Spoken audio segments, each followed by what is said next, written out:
تھا سفر زمین سے عرش کا، سبھی کچھ ٹھہر گیا فرش کا۔ تھا سفر زمین سے عرش کا، سبھی کچھ ٹھہر گیا فرش کا۔ لگا روح جیسے نکل گئی، لگا روح جیسے نکل گئی، تیری واپسی سے ہے زندگی۔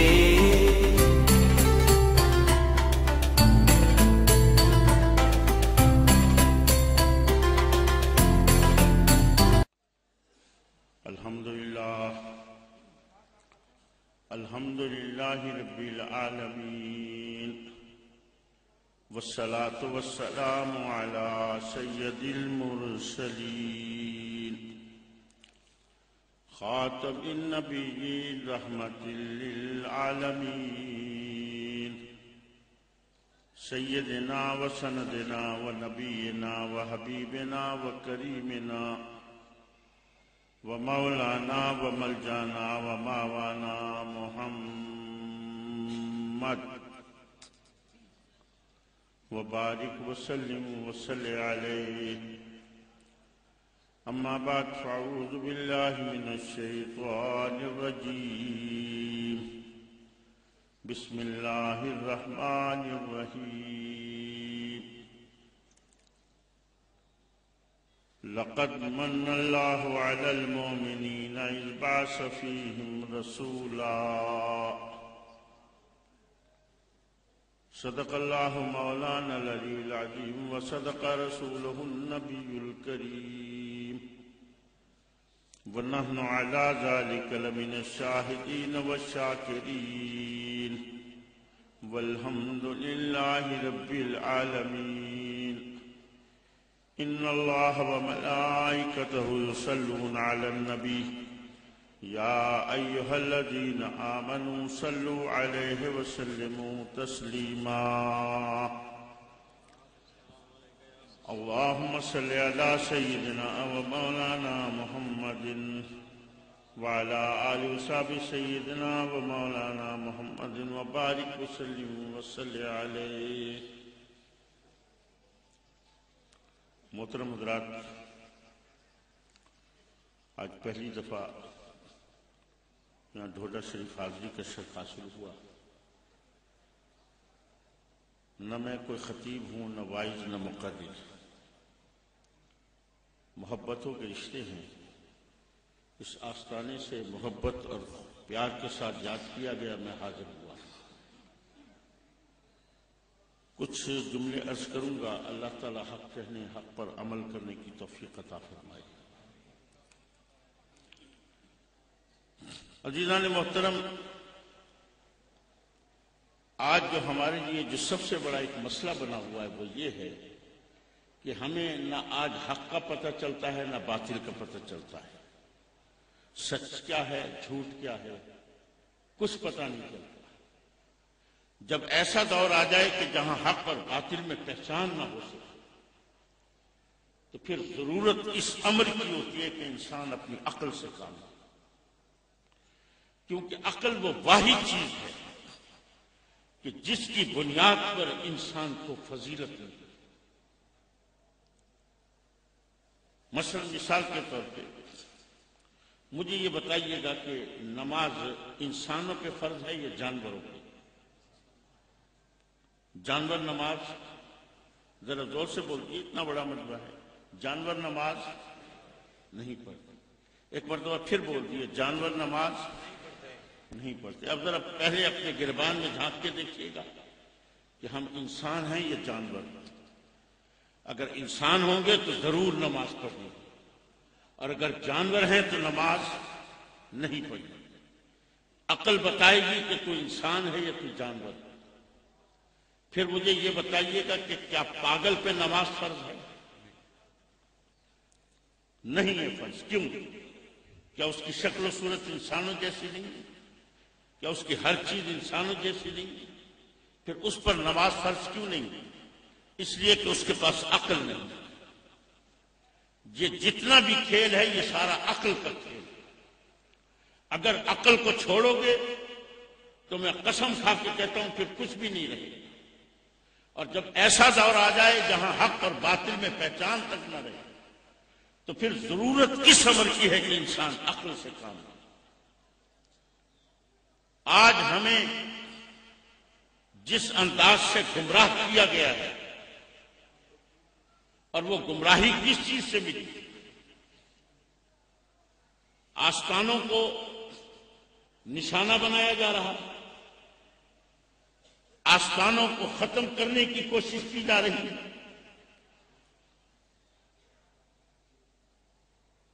یہ تعلیمات دی جا رہی ہیں یہ شرک گاہیں ہیں، یہاں پہ شرک ہوتا ہے. آؤ خدا کی طرف، آؤ اللہ کی طرف. آج الوہیت اور ربوبیت کے نام پر جو گھناؤنا کھیل کھیلا گیا، اور کس نے کھیلا؟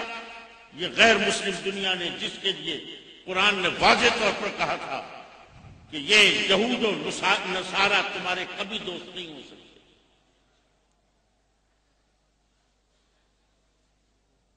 اور وہ کھیل یہ کھیلا گیا کہ آج ہمیں اپنے خدا سے ہٹا کر ہمیں یہودیوں کے خدا کی طرف لگا دیا گیا.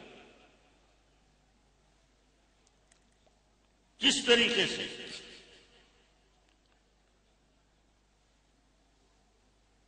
ذرا کبھی پڑھی آپ نے انجیل؟ کبھی پڑھی ہے تورات؟ ذرا پڑھیے گا انجیل کا پہلا صفحہ، متی کی انجیل، متی کی انجیل، انجیل کا پہلا صفحہ، اس کا آخری پیرا. حضرت عیسیٰ کی پیدائش کے بارے میں انجیل کیا کہتی ہے؟ ملتان میں، کینٹ میں ایک چرچ ہے عیسائیوں کا، اور وہ چرچ بھی ہے کیتھولک فرقے کا.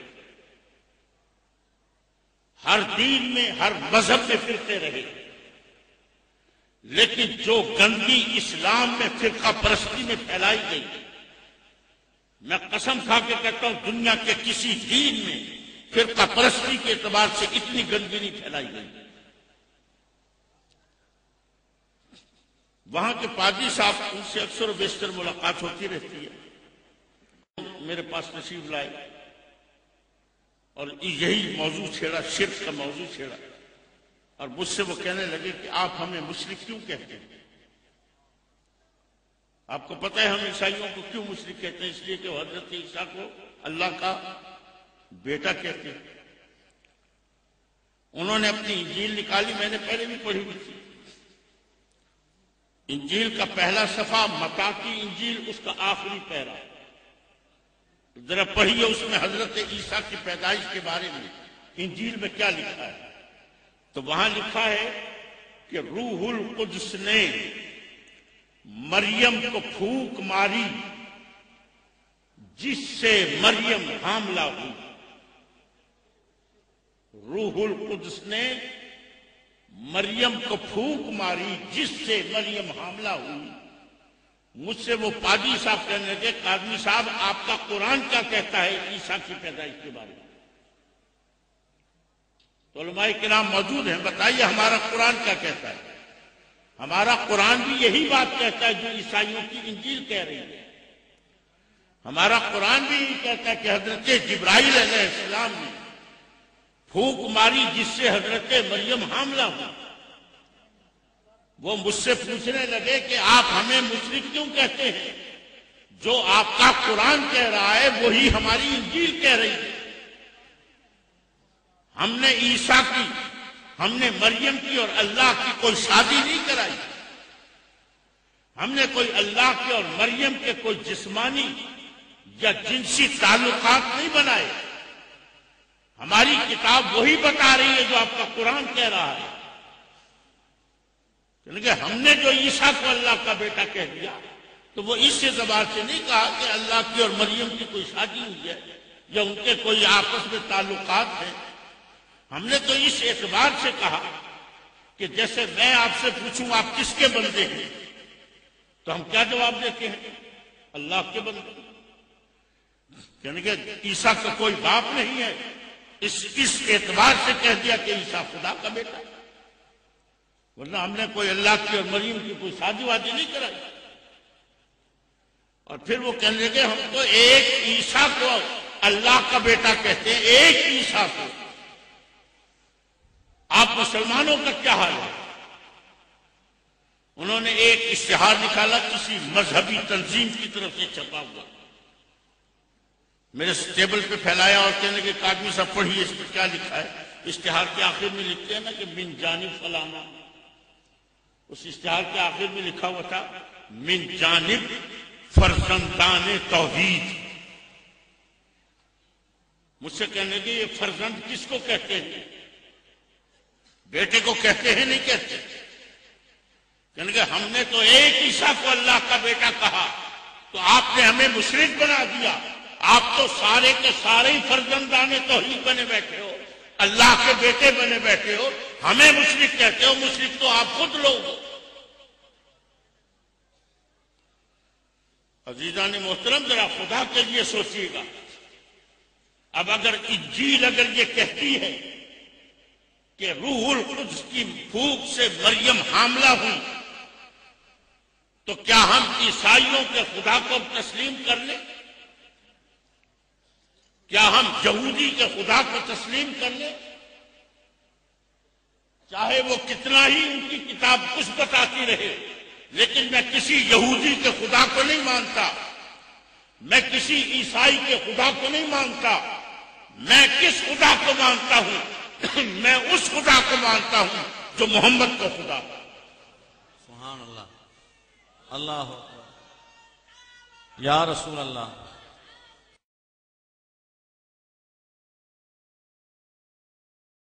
یا علی۔ اور آج افسوس یہی ہو رہا ہے کہ آج ہمیں اس خدا سے دور کیا گیا ہے جو محمد کا خدا ہے۔ آج اپنے ذہنوں سے تراشا گیا خدا کو۔ ذرا کبھی سوچا ہے آپ نے؟ یہ شرک کے فتوے لگانے والے، ان سے پوچھئے بتاؤ خدا کے لیے خدا کیا ہے کہ سمجھاؤ تو صحیح۔ آج پوری یہودیت ہمارے سر پہ مسلط کی جا رہی ہے۔ خدا کی معرفت ہمیں حاصل نہیں، قرآن سے ہمیں دور کر دیا گیا، رسول سے ہمیں دور کر دیا گیا۔ جب کچھ بھی نہیں رہا تو پھر باقی کیا رہے گا؟ ذرا اٹھا کے دیکھیے گا اپنی تاریخ آپ۔ سیدنا عمر فاروق کا دور ہے، اور میری اپنی تحقیق کے مطابق ممکن ہے میں غلط ہوں، لیکن بہرحال جو میری تحقیق ہے، سیدنا عمر فاروق کے دور میں مسلمانوں کی تعداد 2 لاکھ سے زیادہ نہیں تھی۔ مسلمانوں کی تعداد 2 لاکھ سے زیادہ نہیں تھی۔ عالم یہ تھا کھانے کو روٹی نہیں ہوتی تھی، پہننے کے لیے کپڑا نہیں ہوتا تھا۔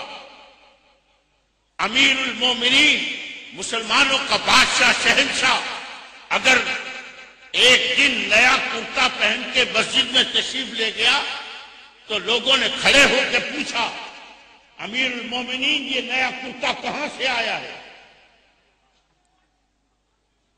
ذرا خدا کے لیے بتائیے، جن کے پاس کھانے کے لیے روٹی نہیں ہے، جن کے پاس پہننے کے لیے کپڑے نہیں ہیں، جن کے پاس کچھ بھی نہیں ہے، وہ کون سی چیز تھی جس سے دنیا عمر سے کانپ رہی تھی؟ دنیا کیوں لرز رہی تھی؟ کیسر و کسرا کیوں کانپ رہے تھے؟ جن کے پاس کھانے کو روٹی نہ ہو، پہننے کو کپڑا نہ ہو، ان سے دنیا کیوں کانپ رہی ہے؟ کیا عمر کے پاس کوئی ایٹم بم تھا؟ کیا عمر کے پاس کوئی ہائیڈروجن بم تھا؟ کوئی راکٹ تھے؟ کوئی میزائل تھے؟ کون سی چیز تھی عمر کے پاس؟ تو عمر کے پاس جو چیز تھی نا وہ یہ تھی کہ معرفت الہیہ موجود تھی۔ سبحان اللہ۔ آج ہمیں اپنے رب سے دور کیا گیا ہے، ایک ایسا خاکہ ہمارے سامنے پیش کر دیا گیا کہ نتیجہ اس کا یہ نکلا کہ ہم محمد کے خدا کو چھوڑ کر ہم یہودیوں کے خدا کو مان رہے ہیں۔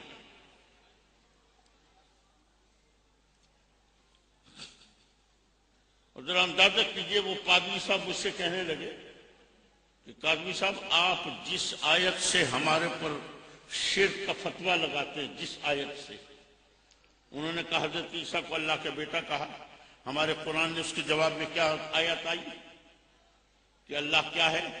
لم یلد و لم یولد، اللہ کو کسی نے نہیں جنا، نہ اللہ نے کسی سے جنم لیا ہے۔ اللہ اکبر۔ یعنی کہ آپ ہماری اسی آیت سے ہمارے پر شرک کا فتویٰ لگاتے، میں اب اسی آیت سے ثابت کروں گا کہ مشرک ہم نہیں ہیں، مشرک آپ ہیں۔ میں نے کہا جی کیجئے ثابت۔ مجھ سے وہ کہنے لگے کہ آپ یہ بتائیے گا شرک کی تعریف کیا ہے؟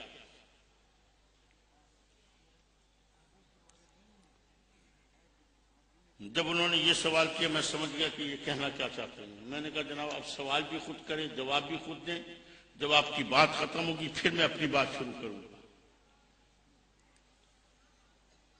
اب میں آپ سے پوچھتا ہوں، ذرا دیکھیے گا جو انہوں نے مجھے جو شرک کی تعریف بتائی، اگر وہ غلط ہو تو ذرا ہاتھ کھڑا کیجئے گا۔ وہ پادری صاحب کہتے ہیں اسلام میں شرک کی تعریف یہ ہے کہ اللہ کی ذات اور اس کی صفات میں کسی کو شریک کرنے کا نام شرک ہے۔ اللہ کی ذات اور اس کی صفات میں کسی کو شریک کرنے کا نام شرک ہے۔ یہی تعریف ہے اسلام میں، یہی تعریف ہے، یہ نہیں ہے یا ہاں کر دیں یا نہ کر دیں، یہی تعریف ہے نا۔ اللہ کی ذات اور اس کی صفات میں کسی کو شریک کرنے کا نام شرک ہے۔ یعنی کہ جب یہ تعریف ہے تو یہ بتائیے یہ لم یلد و لم یولد کس کی صفت ہے؟ اللہ کی ہوئی نہیں صفت، یہ لم یلد و لم یولد اللہ کی صفت ہے، جس کا کوئی باپ نہ ہو، جس کا کوئی بیٹا نہ ہو، جس نے کسی سے نہ جنم لیا ہو نہ جنم دیا ہو، لیکن پھر بھی وہ موجود ہو۔ وہ کیا ہے؟ وہ کون ہے؟ اللہ ہے یا نہیں؟ مجھ سے وہ قاضی صاحب کہنے لگے کہ قاضی صاحب یہ بتائیے جبرائیل کا باپ کون ہے؟ جبرائیل کو کس نے جنم دیا؟ جبرائیل نے کس سے جنم لیا؟ میرے ساتھ ایک صاحب بیٹھے ہوئے تھے، ان کو پتہ نہیں کیا تکلیف ہوئی، وہ بیچ میں بول پڑے، کہنے کہ یہ جبرائیل تو جی نور ہے۔ پادری صاحب نے وہیں اس کو پکڑا، کہنے کہ جبرائیل نور ہے نا، تو میں بھی تو اسی کی بات کر رہا ہوں کہ جس کے لیے تم کہتے ہو اللہ نور السماوات والارض، اللہ کو بھی تو نور کہتے ہو نا، اس لیے میں مثال بھی نور کی دے رہا ہوں تاکہ تمہیں بھاگنے نہ دوں۔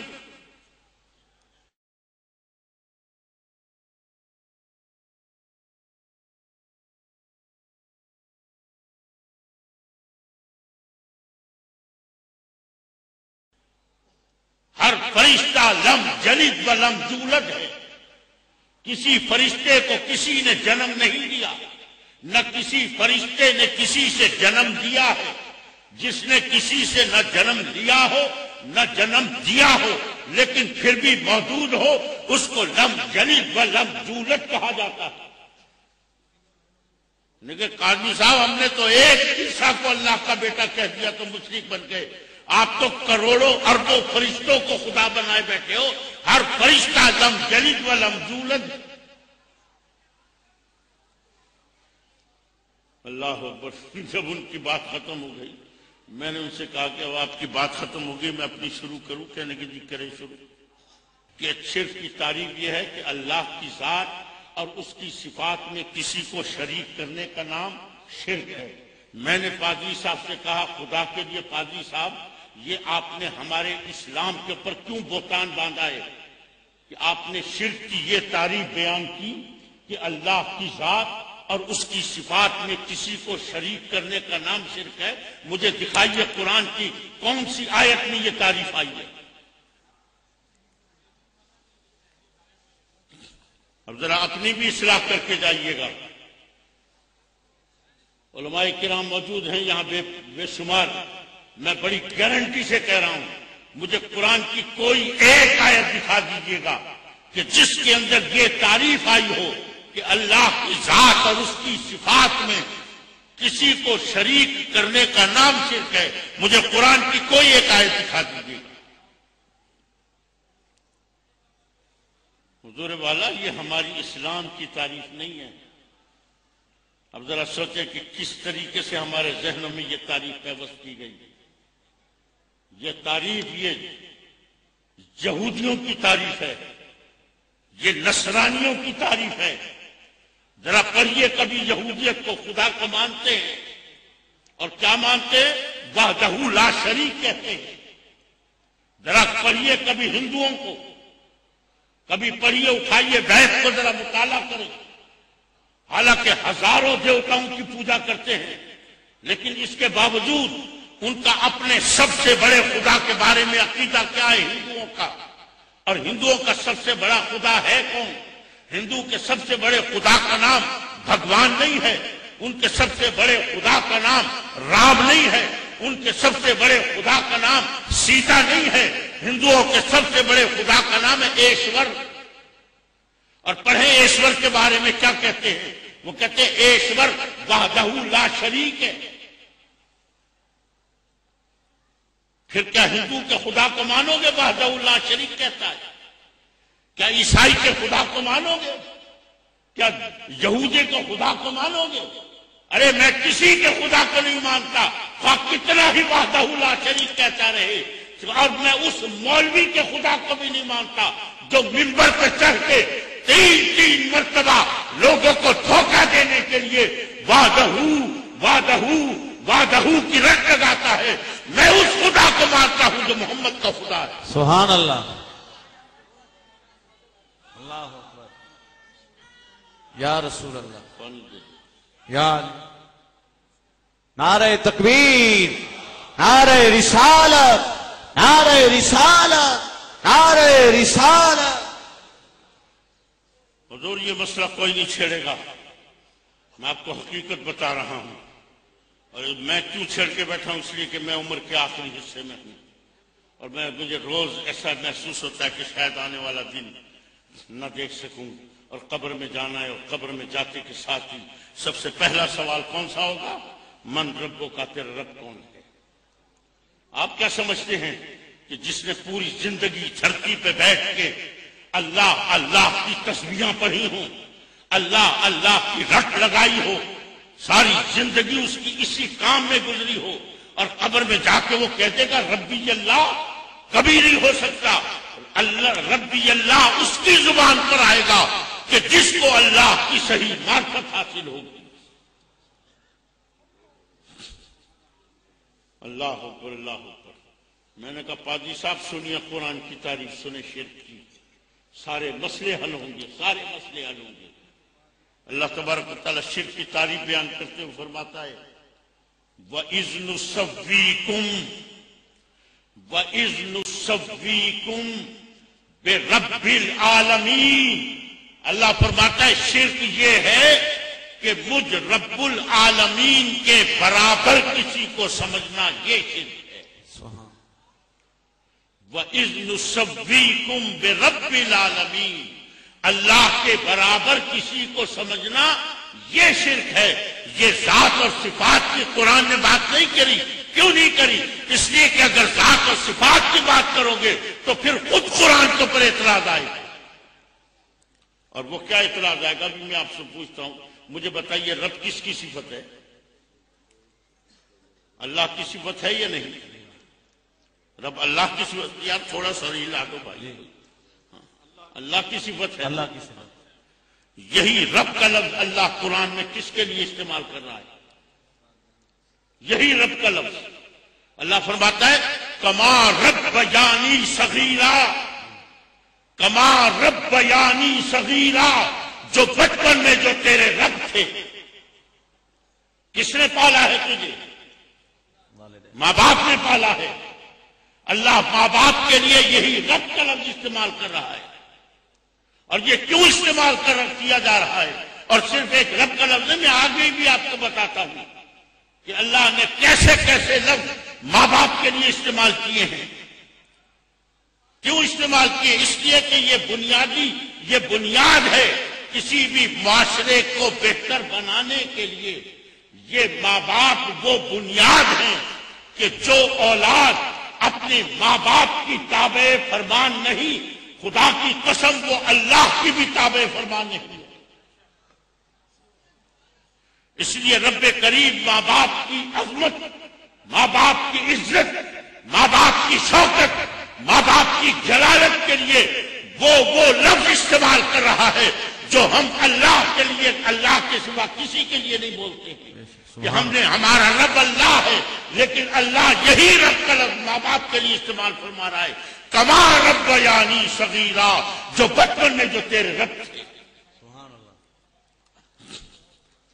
حقیقت عرض کرتا ہوں، بدنصیب ہے وہ اولاد، بدنصیب ہے وہ اولاد جس نے اپنی زندگی کے اندر ماں باپ کو پایا اور ان کی تابعداری نہ کر سکا۔ خوش نصیب ہے وہ اولاد کہ جس نے ماں باپ کو پایا اور ان کا فرما بردار ہو گیا۔ حضور یہ پہلی بنیاد ہے، پہلی بنیاد ہے معاشرے کی تباہی کے لیے، یہ پہلی بنیاد ہے۔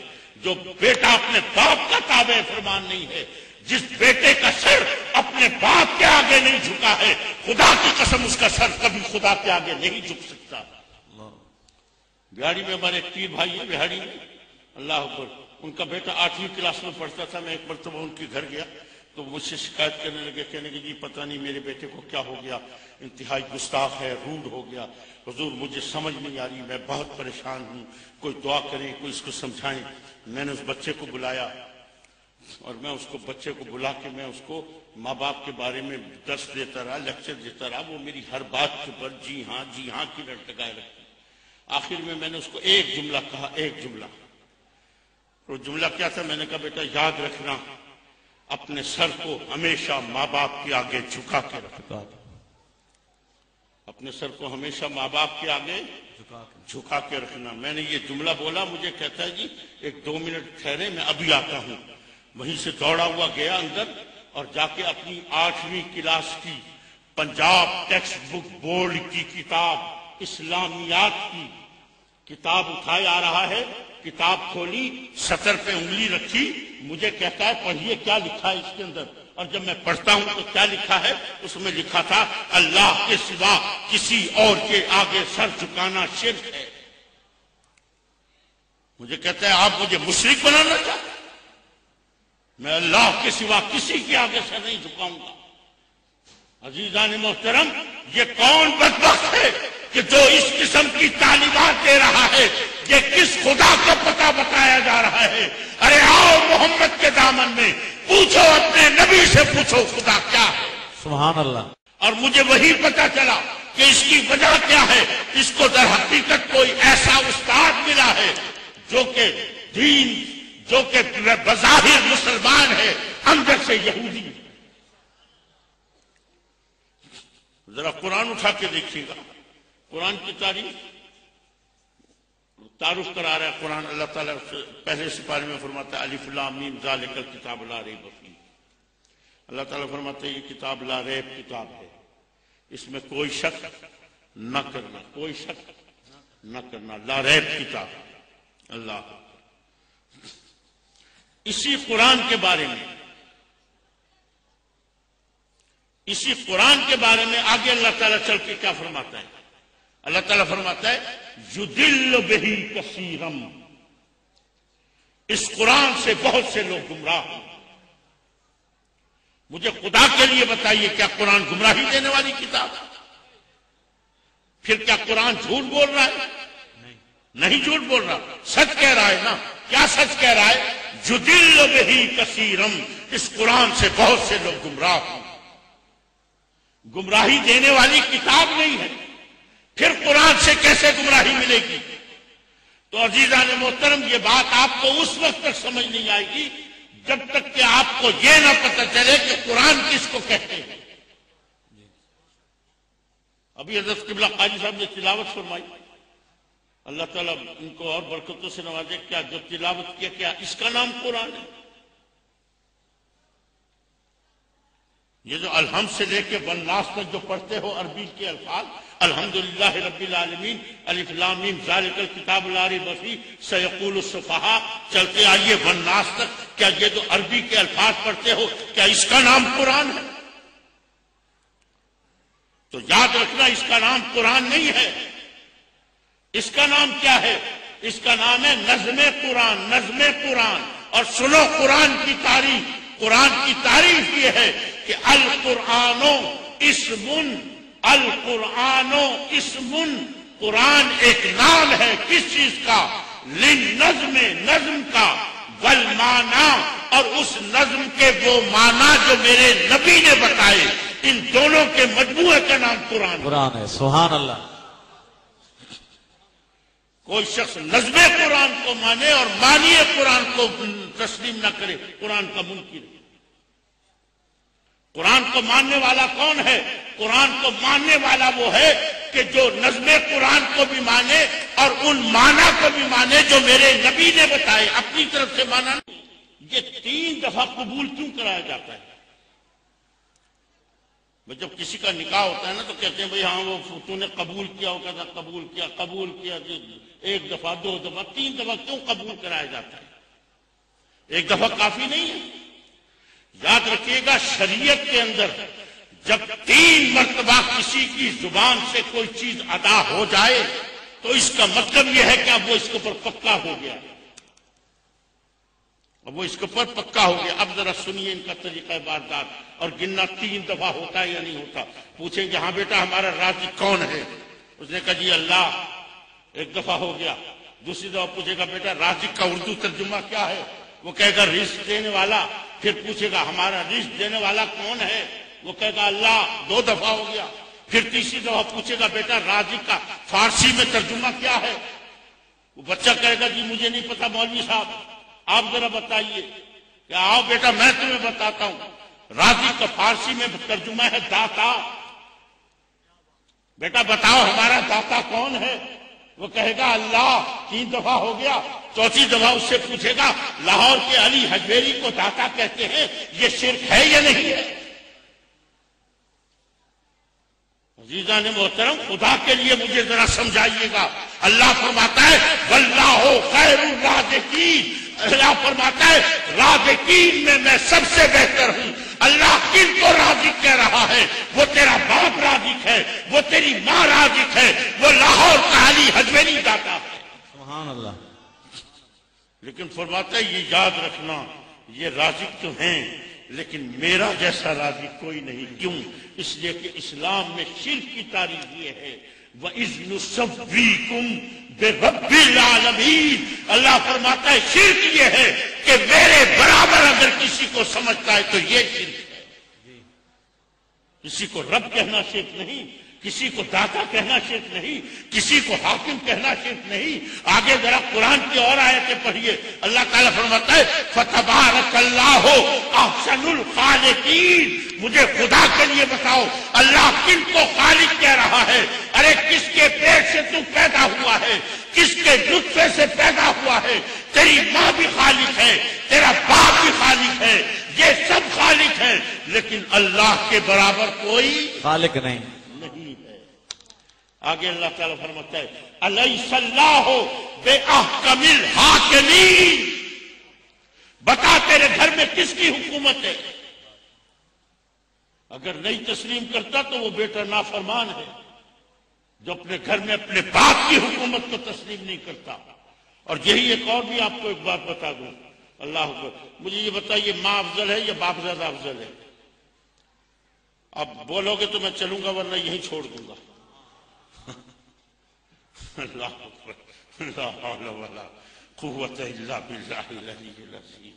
الرجال قوامون علی النساء، قرآن کی نص قطعی ہے یار، خدا کے لیے رحم کرو۔ کس جنگل میں پھنس گئے ہو؟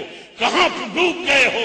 ارے اللہ فرماتا ہے الرجال قوامون علی النساء، ہم نے مرد کو عورت پہ فضیلت دی۔ سبحان اللہ۔ ماں اور باپ میں مرد کون ہے؟ باپ مرد ہے، باپ ماں سے زیادہ افضل ہے۔ بھائی اور بہن میں مرد کون ہے؟ بھائی مرد ہے، بھائی زیادہ افضل ہے۔ بیٹا اور بیٹی میں مرد کون ہے؟ بیٹا مرد ہے، بیٹا زیادہ افضل ہے۔ عزیزان محترم، ایک اور بھی بات بتا دوں، ماں کی فضیلت کس اعتبار سے ہے؟ یاد رکھنا کہ اسلام کی بنیاد جو ہے نا وہ نظام عدل کے اوپر ہے، نظام عدل کے اوپر ہے۔ ماں نے چونکہ اولاد کے لیے بہت زیادہ تکلیف برداشت کی ہوتی ہے، باپ اتنی تکلیف نہیں اٹھائی ہوتی جتنی ماں نے تکلیف برداشت کی ہوتی ہے، اس لیے خدمت کے اعتبار سے ماں کو پہلا نمبر دے دیا گیا، لیکن حاکمیت کے اعتبار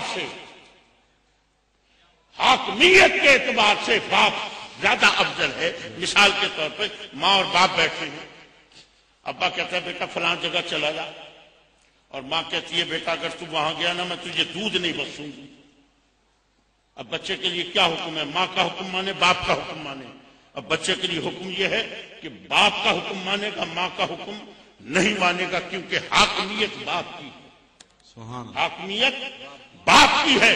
اب جب خدمت کی بات آئی، دونوں ماں باپ بیٹھے ہیں اور دونوں نے بچے سے کہا بیٹا پانی پلا دے۔ اب جب بچہ پانی لے کے آئے گا، اب بات خدمت کی آ گئی، ماں نے تیرے لیے تکلیفیں زیادہ اٹھائی ہیں، اس لیے تیرے اوپر یہ لاگو کر دیا گیا کہ پانی کا گلاس پہلے ماں کو پیش کرے گا، بعد میں باپ کو پیش کرے گا۔ سبحان اللہ۔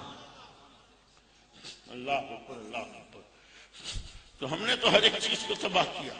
اللہ اکبر، یا رسول اللہ۔ نعرہ تکبیر، نعرہ رسالت۔ اللہ فرماتا ہے الیس اللہ باحکم الحاکمین، بتا تیرے گھر میں کس کی حکومت ہے؟ تیرے باپ کی حکومت ہے، تیری ماں کی حکومت ہے، تیرے ملک میں کس کی حکومت ہے؟ تیرے حکمرانوں کی حکومت ہے۔ یہ سب حاکم ہیں، یہ سب حاکم ہیں، لیکن اللہ فرماتا ہے میں کیسا حاکم ہوں؟ احکم الحاکمین، ارے میں ایسا حاکم ہوں کہ کائنات کے ہر ذرے پہ اگر حکومت ہے تو میری ہے۔ اور کیوں ہے؟ اس لیے کہ میرے برابر کا حاکم کوئی نہیں ہو سکتا۔ خدا کے لیے علی حجویری کو داتا کہنا شرک ہے، اور فلانے کو داتا کہنا شرک ہے، اور پیروں کے مزاروں پہ جانا شرک ہے۔ خدا کے لیے یہ شرک کی کہاں سے تعریفیں نکالی ہیں؟ اللہ نے تو سیدھی سی ایک تعریف بتائی قرآن کے اندر۔ اللہ فرماتا ہے یہ شرک کی تعریف یہ ہے وَإِذْ نُسَوِّيكُم بِرَبِّ الْعَالَمِينَ۔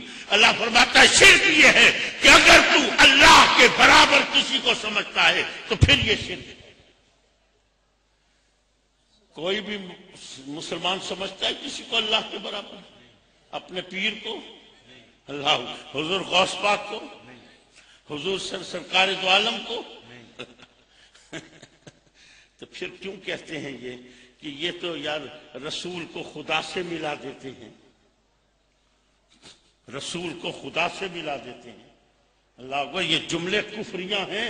اس بدبخت سے پوچھنا جو یہ جملہ بولتا ہے نا، اس کو کہنا کہ یار تو کہہ رہا ہے کہ یہ رسول، ہم رسول کو خدا سے ملا دیتے ہیں، پہلے خدا کی بلندی تو بتا، خدا کی اونچائی تو بتا، پھر میں دیکھوں گا میں نے رسول کو ملایا یا نہیں ملایا۔ اور اگر تو خدا کی اونچائی تو بتا دے تو میں اس کو خدا ہی نہیں مانوں گا، اس لیے کہ میرا خدا وہ ہے لا تدرکہ الابصار وہو یدرک الابصار وہو اللطیف الخبیر۔ ارے میرے خدا کی کوئی حد نہیں ہے، میرے نبی کی تو پھر حد ہے، لیکن میرے خدا کی کوئی حد نہیں۔ بے شک، سبحان اللہ۔ اور میرے نبی کی حد کیا ہے؟ اور میرے نبی کی حد کیا ہے؟ میرے نبی کی حد یہ ہے کہ بعد از خدا بزرگ تو ہی۔ سبحان اللہ۔ اللہ اکبر۔ مانگ اس ذات سے جو کسی کی محتاج نہیں۔ ذرا کبھی اس مولوی کو پکڑ کے لے آئیے گا اور مسجد کے حجرے میں بند کر دینا اور تالا لگا دینا اور کہنا مولوی صاحب ایک بہت پریشانی میں ہوں، صرف 1-2 لاکھ روپے کی ضرورت ہے۔ تالا اس وقت کھولوں گا جب اس ذات سے 2 لاکھ روپے منگوا کے دکھائے۔ ایمان سے بتاؤ مہینہ بھر بھی بند رہے مولوی آ جائیں گے 2 لاکھ روپے؟ جھوٹ نہیں بول رہا، آ جائیں گے؟ نہیں آئیں گے۔ اللہ کو اللہ، پھر یہ کون سا خدا ہے؟ ذرا پڑھو تورات کو. آج یہاں جتنے آئے بیٹھے ہو اس آستانے کی تمہیں عظمت کا واسطہ دے کے کہتا ہوں، خدا کے لیے اپنی نمازوں کو برباد مت کرنا. کسی ایسے بد مذہب کے پیچھے جا کے نمازیں مت پڑھو کہ جن کا تعلق اسلام سے نہیں ہے، ان کا تعلق یہودیت کے ساتھ ہے.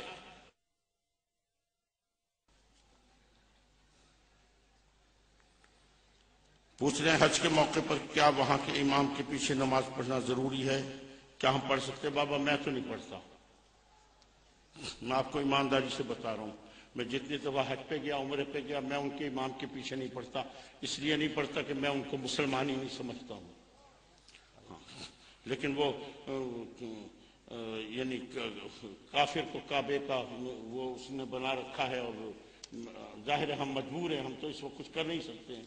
اللہ تبارک و تعالیٰ ہم تو جب بھی اگر ضرورت پڑتی ہے نا، اور ان کے ساتھ بھی کھڑا ہونا پڑے، جماعت ہو رہی ہے، اب ظاہر اب میں تو نہیں بیٹھا رہوں گا کیونکہ ان کے تو کیمرے کی آنکھیں لگی کھڑی، تو ہم کھڑے ہو جاتے ہیں. لیکن ہم پھر نیت یہ نہیں کرتے کہ پیچھے سے امام کی، ہم نیت اپنی کرتے ہیں. ہم نماز اس طریقے سے پڑھتے ہیں کہ ہمارے رکوع اور سجود ان کے ساتھ مل جاتے ہیں، لیکن ہم نیت اس امام کے پیچھے نہیں کرتے، ہم اپنی نیت کرتے ہیں. ایک صاحب پوچھ رہے ہیں کہ کیا اللہ تعالیٰ ہر جگہ اپنی ذات اور صفات کے ساتھ موجود ہے یا صرف اپنی صفات کے ساتھ موجود ہے؟ اللہ اکبر. اگر ذات کو چھوڑو گے تو صفات نہیں بچتی. اگر ذات کو چھوڑتے ہو تو پھر صفات کس بات کی؟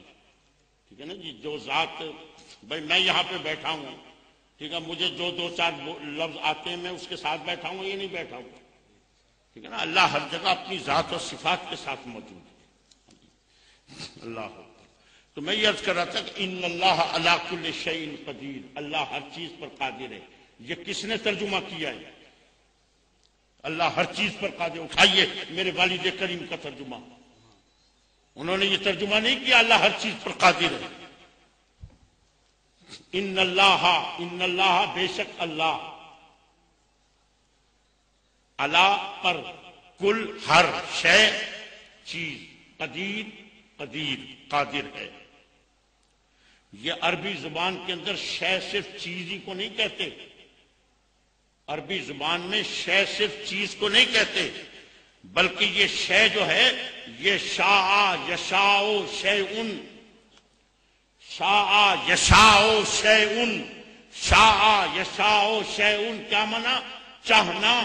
ان اللہ علی کل شیء قدیر، اللہ جو چاہے اس پر قادر ہے. سبحان اللہ. اللہ جو چاہے اس پر قادر ہے. یہی تو ترجمہ کر کے مرزا کو نبی بنوایا کہ اللہ ہر چیز پر قادر ہے. اور پھر پوچھا گیا بتاؤ اللہ محمد کے بعد اور نبی بھیجنے پہ قادر ہے یا نہیں ہے؟ لوگوں نے کہا قادر ہے. کیوں ہے؟ اس لیے کہ وہ ہر چیز پہ قادر ہے. اب جب نبی آ گیا، مرزا آ گیا، تو مانتے کیوں نہیں اس کو؟ پھر ختم نبوت کا دفتر کیوں بنائے بیٹھے ہو؟ ترجمے تو خود کیے انہوں نے، ہم نے نہیں کیا یہ ترجمہ. ہم نے تو یہی ترجمہ کیا اللہ جو چاہے اس پر قادر ہے. اور یہ تو اللہ کی بات ہے. اللہ مولانا بیٹھے. مولانا 1 کروڑ روپیہ دیتا ہوں آپ کو، 1 کروڑ روپیہ. یہ رشوت کے نہیں ہے. 1 کروڑ روپیہ دیتا ہوں، ذرا وہاں جا کے 2 منٹ ڈانس تو کراؤ. کرائیں گے نا؟ 1 کروڑ روپیہ ہے، 2 منٹ کرنا ہے ڈانس، کرائیں گے نا؟ ظاہر ہے 1 کروڑ روپیہ مل رہا ہے. بھائی مجھے دے دو میں کراتا ہوں.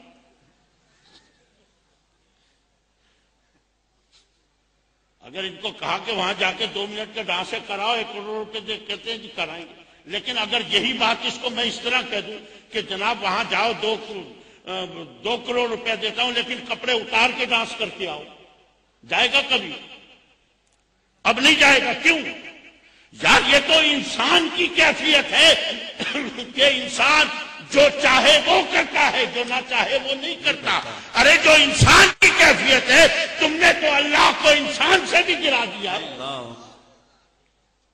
ان اللہ علی کل شیء قدیر، اللہ جو چاہے اس پر قادر ہے۔ اللہ پر یہی تو سوال کیا تھا، محمد کے بعد اور نبی بھیجنے پہ قادر ہے؟ جواب دیا تھا قادر ہے۔ اللہ پر ہم یہ کہتے ہیں اللہ یہ چاہ نہیں سکتا کہ محمد کے بعد اور نبی آئے، جب چاہ نہیں سکتا اور نبی آ نہیں سکتا۔ سبحان اللہ۔ ایک صاحب نے میرے بھائی، چھوٹے بھائی حامد سید کاظمی صاحب کے بارے میں لکھا ہے کہ ان پر رشوت اور بدعنوانی کا الزام ہے، اور آج کے بعد ان کے فتاوی جات اور تقریر پر عمل کیے جائے یا نہیں۔ مزید شریعت ایسے بندے کے بارے میں کیا کہتی ہے؟ جواب عنایت فرمائیں۔ کیسے بندے کے بارے میں؟ جس کے اوپر الزام ہو یا جو مجرم ہو؟ دو باتیں ہوگی نا، ایک الزام اور چیز ہے اور مجرم اور چیز ہے، ٹھیک ہے نا؟ ہم تو یہی تو رو رہے ہیں، ہم یہی تو کہہ رہے ہیں کہ بھائی یہ جرم تو ثابت کرو۔ یہ قاتلانہ حملے پہ اب یعنی 1 سال کے بعد اب جناب وہ کہہ رہے ہیں کہ وہ پشاور میں کسی سے کوئی لین دین تھا، اس کی وجہ سے یہ قاتلانہ حملہ ہوا ہے۔ پھر جو بندے پکڑے ہوئے لشکر جھنگوی کے، وہ کیوں پکڑ رکھے ہیں تم نے؟ وہ کس لیے پکڑ رکھے ہیں؟ اللہ اکبر۔ حضور والا 60 سال تک یہ وزارت دیوبندیوں کے ہاتھ میں رہی۔ یہ بریلویوں کے، اب میں کھلے لفظوں میں بول رہا ہوں، بریلویوں کے ہاتھ میں یہ کبھی وزارت نہیں آئی ہے۔ یہ پہلی دفعہ جب سے پاکستان بنا ہے، یہ پہلی دفعہ ہے کہ یہ وزارت بریلویوں کے پاس آئی ہے۔ اور جب بریلویوں کے پاس آئی ہے تو ان کو وہ آگ لگی ہوئی ہے، دولت ان کے پاس ہے، ہر چیز ان کے پاس ہے۔ میں اگر آپ کو آج بھی ثبوت دوں، اللہ اکبر، یہاں بڑے بڑے لوگ بیٹھے، مجھے نہیں پتا، جب حامد سعید صاحب جب شروع وزیر بنے تو ملک کی ایک بہت بڑی اداکارہ کا ٹیلی فون آیا کہ جی وہ مجھے فلانے سعودی شہزادے کے لیے بک کیا جانا تھا، وہ ابھی تک میرے آرڈر نہیں آئے، میری بکنگ کے۔ بھائی نے کہا بی بی اب یہاں کوئی دلے نہیں رہتے ہیں، اللہ اکبر، آئندہ یہاں ٹیلی فون نہیں کرنا۔ یہ تو اب ہم سے پوچھئے نا کہ اس وزارت میں کیا ہوتا تھا۔ عورتوں کے کاروبار یہاں تھے، دولتوں کے کاروبار یہاں تھے، ہر قسم کی غلاظتیں یہاں پہ تھی۔ عزیزان محترم، وہاں ذرا جا کے دیکھیے، ایک مالی چپڑاسی سے لے کے اوپر تک جتنے بھی ہیں، ایک سے ایک کٹر قسم کا وہابی اور دیوبندی بیٹھا ہوا ہے۔